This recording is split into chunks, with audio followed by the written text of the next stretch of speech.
ډېر یو افسوسناک خبر خان صاحب د جیل نه اعلان وکړو شیر افضل مروت یې فارغ کړو. شیر افضل مروت د پي ټي آی نه ختم شو.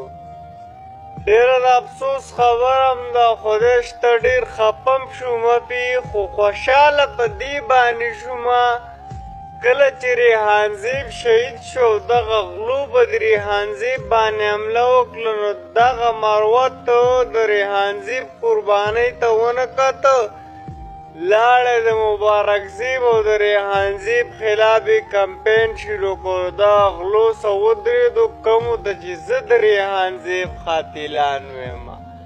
او په هغه ټیم کې ما مروت له چیلنج هم ورکړی و چې مال ته د مظلوم څه ونه درېدې او لاړې د ظالم څه ودرېدې، د دې نه بعد ستا ضلالت شروع شو، ته به ټول عمر ذلیله یې.